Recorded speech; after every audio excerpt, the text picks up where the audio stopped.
Masalah nak rugi tak apa, rugi 2-3 ratus tu kira tak ada masalah lah.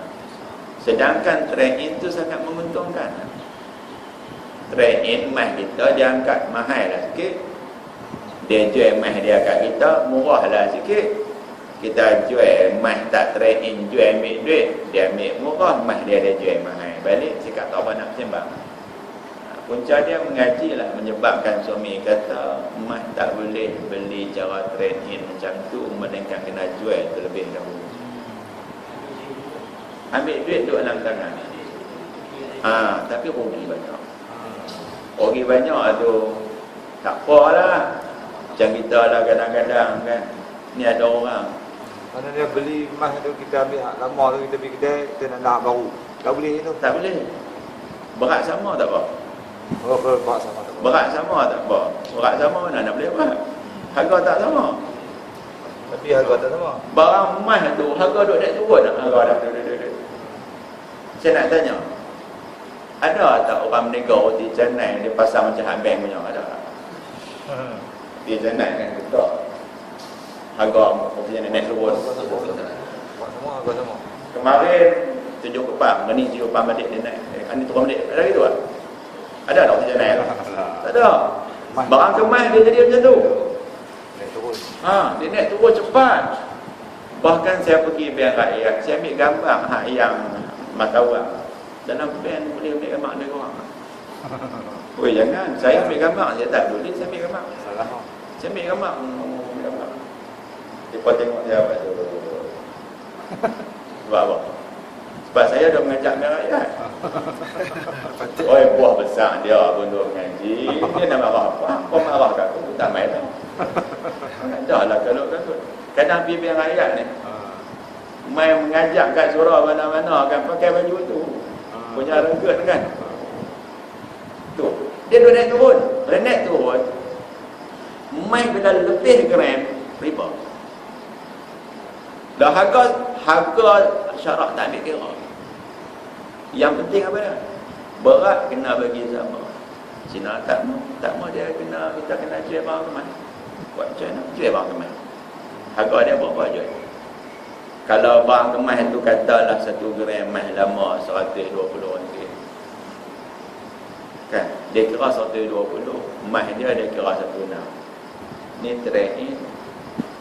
Bila trade-in dia kira cincai tak cincai. Tak apalah 5,000 hak emas lama 5,000, hak emas baru pun 5,000. Berat tak sama, kira pakai lah. Laki hang pun mengaku bukan dia apa kawan sebelah. Okey bagus insya-Allah. Abang sepupang tak kena bayar abang, dia kira sama harga emas baru. Haram. Sebab apa haram? Berat tak sama, harga sama.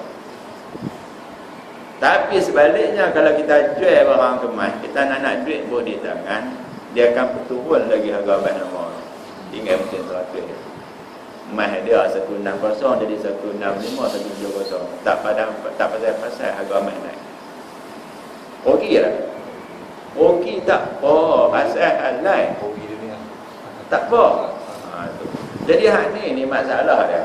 Nak bagi kawan-kawan pakai barang kemas, pakailah tak apa. Tapi masalahnya kenapa bayar tak pergi habis? Tak balik. Kalau bayar habis baru boleh beli. Jawapan dia tak pakai lah ustaz.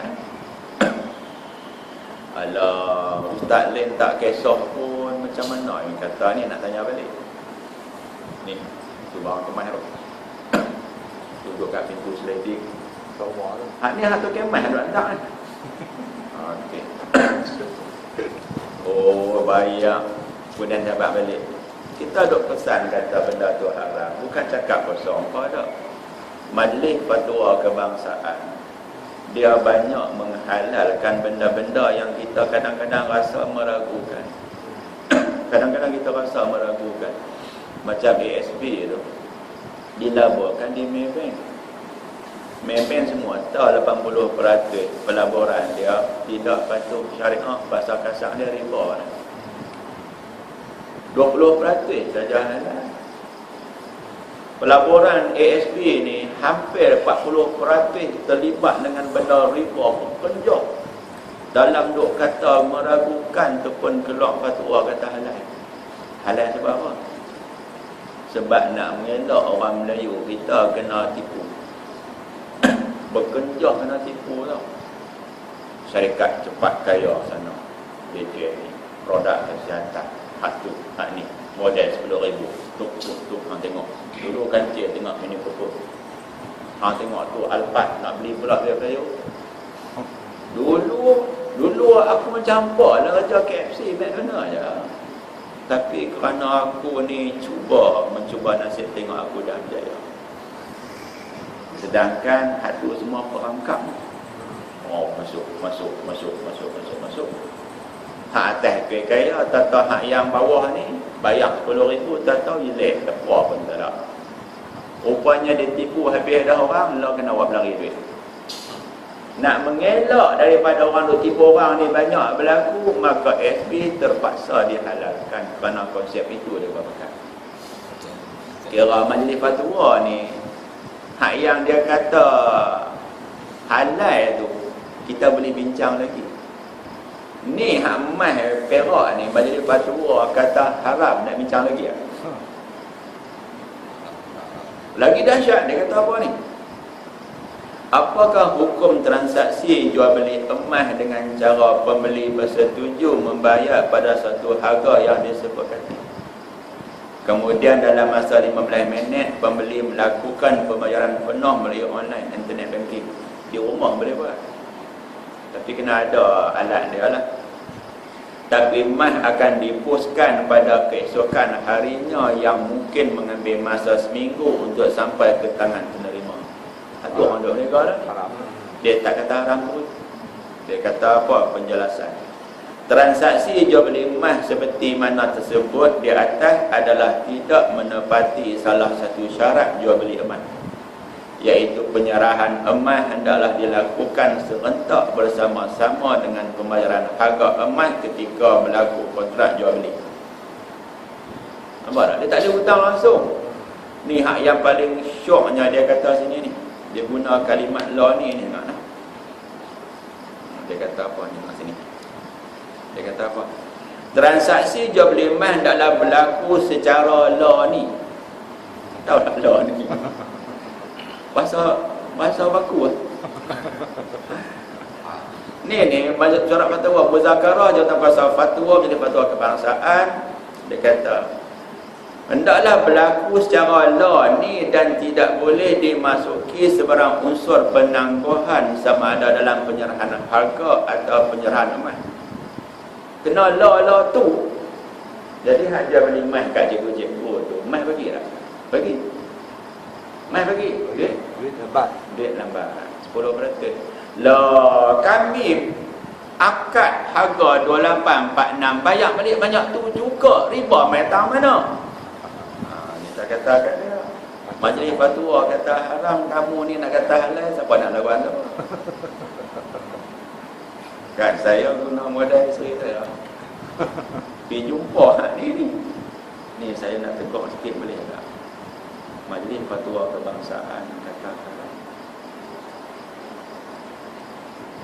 Rasa saya minta maaf mana hak sahabat ni fatwa bukan saya sendiri.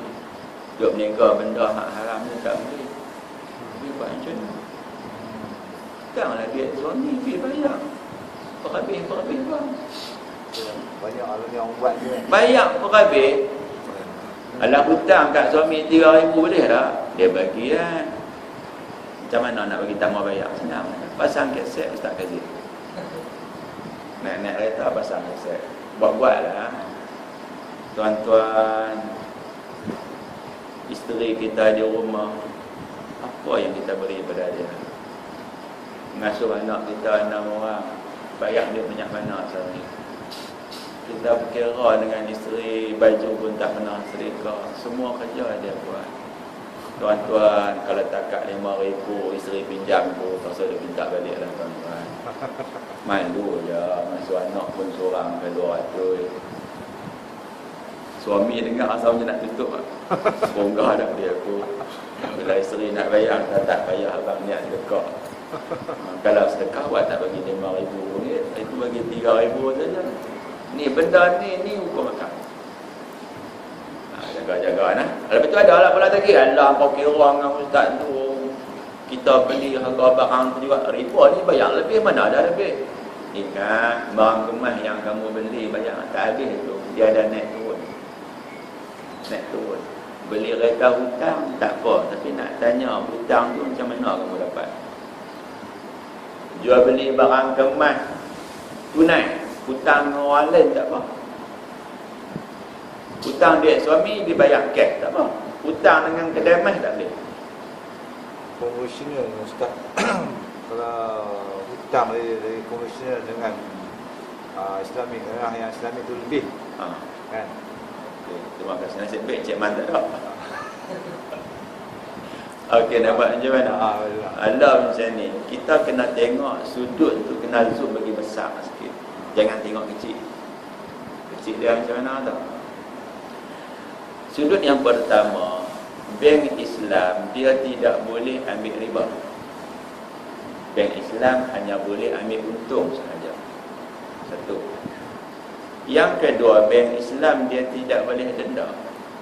Perbankan konvensional dia boleh denda. Bank Islam ada konsep ibrah. Bayar kalau bagus cepat pula tu dia boleh potong keuntungan. Bank Islam yang berlaku bukan pinjam duit, tapi dia jual barang, dia angkat harga bagi tinggi. Dia punya akad tu memang sangat berbeza. Kerana berbeza itulah menyebabkan harga tak sama, disebabkan bank Islam bukan milik bank Islam saja, dia milik orang lain. Orang atas tu dia bawa duit kat bank Islam, dia pun minta keuntungan macam ni, macam ni, macam ni, macam ni. Maka kerana itulah bank Islam kadang-kadang dia punya margin keuntungan dia tu kita fikir sekali, ya Allah, rumah 149 dijual semula dalam masa 25 tahun selesai akad ke semua dengan harga 484. Saya nak tanya Ustaz, 484 cuba tolak 149. Saya boleh jawab, orang lain tak boleh jawab. 484 cuba tolak dengan 149. 335. Saya nak tanya Ustaz. Okey. 335,000. Okey. Banyak tu. Dalam masa 25 tahun. 25 tahun cuba kali dengan 12. Berapa dapat jawapannya? Tak 300. Okey. Bahagi 335,000 tu dengan 300.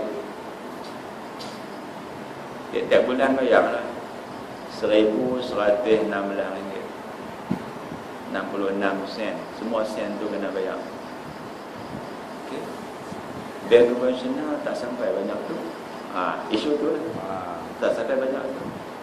Bank konvensional dia bukan jual rumah itu harga 25 tahun akan datang. Dia bagi duit kat kita. Kamu hutang duit, bayar balik duit. Nampak tak? Di tengah tak ada barang. Bank Islam dia beli rumah daripada apa maju beladi. Dia jual balik dengan harga lagi 25 tahun. Harga tu mahal kan murah. Rumah ni nak abang, masa kita beli itu 14950 macam rumah duduk lah. 3 tahun dapat kunci. Saja tanya Cina yang duduk beli orang itu. Cina ni dia tak beli rumah. Rumah macam saya duduk ni berapa ribu.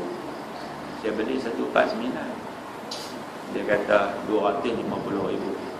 3 tahun naik 101,000. Tu baru 3 tahun. Kalau 25 tahun tu dia atasan tu 100 berapa? 1,116 sebulan. Cuba bahagi dengan 30. Tiap-tiap hari Bank Islam mencipta untung RM37.22. Nampak tak? Konsep dia tak sama. Pinjam dia saya 100, tiap-tiap bulan bayar RM11 dalam masa 10 bulan. Duit. Tu riba. Bank Islam dah. Okey. Ni RM100. Saya jual kat kamu dengan harga RM15. Bayar hutang. Sehari RM1. RM15. Ada tak barang di tengah? Ada. Itu konsepnya tak sama. Maka kita nak guna neraca yang sama untuk kita hukumkan dua benda yang berbeza, tak boleh. Sebab yang ni konsep dia pinjaman, yang ni konsep dia jual benda dengan harga tinggi ikut harga 25 tahun akan datang. Faham tak? Dia beza. Tapi ni rayuan daripada saya orang lain jugalah. Tolong-tolonglah orang agama duduk kat dalam. Allah tak boleh kacau orang agama duduk kat dalam. Tak duduk kat dalam. Cik Tah dengan Cik Jamil. Kenal tak Cik Tah dengan Cik Jamil? Tolonglah bincang buat surat kabinet. Bagi keuntungan masjid tu bagi rendah sikit. Sampai orang Islam merasa konvensional ni bagus lagi daripada orang Islam. Tolonglah. Jadi persepsi tu. Persepsi orang, kalau orang yang tak ada asal agama ni. Orang ada asal agama, kok mana mahal aku mana, apa nak guna hak Islam. Contoh adik saya, dia minyak keturunan. Enjin nak rosak, enjin nak jadi apa, kata rosak lah, aku nak minyak keturunan. Syekh aku tak mau. Dia kira kok mana pun aku kira minyak kena petronan. Enjin nak rosak, rosak pergi. So, aku takkan sokong minyak-minyak mereka. Jadi macam tu. Orang yang tak ada asal ni dia goyang. Hak ni sebulan 900. Bank Islam 1,200. Ada beza RM300. Persepsi mula tu. Dia tak tahu benda tu, dia main lorong yang berbeza. Orang Islam juga, dia cerita ni, kalau bank Islam bulanan 1,200, kalau bank kami 900, bayar 25 tahun. Kapan mula tu? Kapan.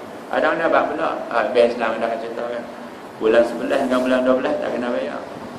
Sebab satu musim cuti kau nak berjalan pergi mana-mana. Hak bank konvensional ni, kalau bayar lambat dia denda. Dia tak ada sini, dia ada denda. Kami dia ada sini.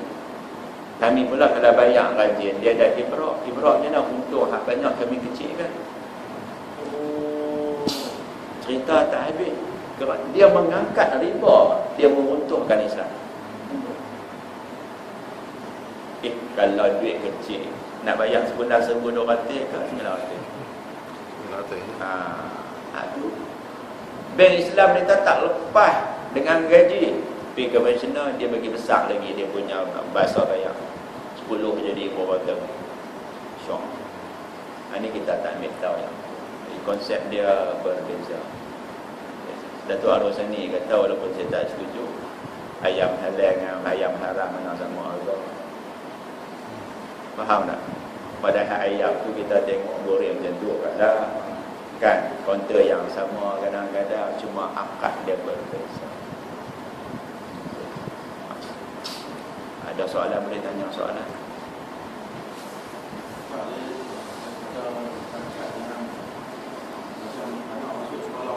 Okey.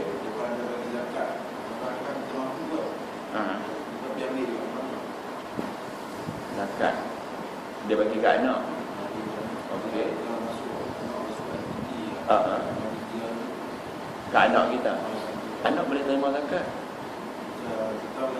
Kita layak pun anak boleh terima zakat sebab anak dia lebih sabilillah.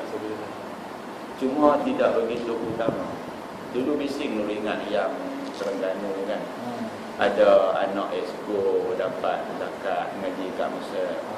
Tengah isu kan. Sebenarnya tak ada masalah sebab dia fisabilillah. Cuma tidak utama. Tak utama. Utamakan orang miskin terlebih dahulu.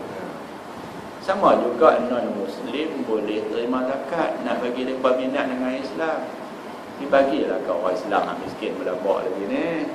Macam tu lah. Maka orang yang kaya tapi anaknya fisabilillah, bagi kat kawan. Tak ada masalah apa-apa. Ada seorang pesara Quran tanya, boleh tak abang bagi zakat kat adik? Saya tanya kat dia, ayah ada tak? Ayah ada pencen. Jadi siapa sarah adik? Abang tak boleh. Ustaz lain kata abang boleh bantu adik zakat. Boleh kalau anak tu ayah tu bagi duit bulanan, abang bagi sekali-sekala. Bukan lah ni abang tu dah jadi hukum dia ayah. Bila ayah dah tak boleh nak sara adik, abang sara adik, abang tak boleh bagi zakat kat dia. Kalau seskala tu tak apa. Kalau macam sekali-sekala tanya dia ada nak mengaji, dah nak bagi, tak ada masalah. Sebab saya pernah bagi zakat ke adik ipar saya. Sekali-sekala. Setiap bulan dia tak bagilah. Saya tak bagi. Itu tak ada masalah. Macam dia dibawa mak mentua saya. Tapi mak saya dia tiket lah mak mentua saya. Dia tak, saya apa bagi ipar saya. Dia kata dia bukan tanggungan saya. Bukan. Jadi saya boleh bagilah kan. Boleh. Kalau betul lah. Boleh faham tak? Benda bukan tabungan. Macam saya, di ketika duduk dengan mak mentua, kan? Duduk dengan mak mentua, jadi saya akan sara dia. Bila duduk di luar pun kami duduk sara mak mentua juga, maka hukumnya dalam tanggungan. Jadi zakat fitrah tak boleh bagi kat mak mentua, bagi pun dia tak mahu. Sebab dia macam tu. Jadi macam hak tadi tu, kalaupun kita barangkali ada kereta 2-3 biji tapi nak terima zakat, silakan. Cuma zakat Kedah ni dia pelik sikit.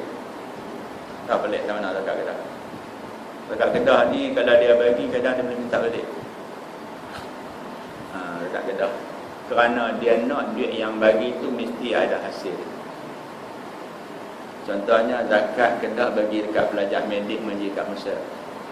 Mengaji mesti berjaya, mesti berhabis di Mesir, tidak di bumi lain. Berlaku rosuhan balik mai ke kampung halaman saya lah. Kan? Jadi kita kata apa, 3 pupu dengan saya lah balik mai. Lepas tu buat raya lah nak sambung mengaji sini, tempat dapat. Jabatan zakat kata apa, kalau nak mengaji kat Malaysia, semua duit zakat bagi itu bagi balik. Kalau nak lagi duit zakat, pergi mengaji sana, kami sambung bayar. Kalau berhenti mengaji di sini pula, semua hak bagi itu semua kena bayar balik. Lah, pergi sambung balik, pergi berhabis. Sebab duit zakat hak orang ramai bagi kat kami, kami nak menjadikan kamu seorang doktor yang mengaji di sana, bukan di tempat lain. Nampak keras tak? Keras? Jadi dengan cara tu memang kena mengaji berhabis juga. Dia mengaji bahasa anak, seronok dapat bahasa Arab. Cikgu Zul duduk sana Aslan balik dah cakap Arab. Boleh tak duduk lagi kan? Dia apa nak? Bismillahirrahmanirrahim. Allahumma hdina wahdi bina waj'alna sabila liman ihtada. Allahumma ja'al jam'ana hadza jam'an mahfuma wa tafarruqana min ba'dihi tafarruqan mahsuma wa la taj'al fina syaqiyyan wa la mahruma wa la mahrum alamin. Wassalamualaikum warahmatullahi wabarakatuh. Waalaikumsalam warahmatullahi wabarakatuh.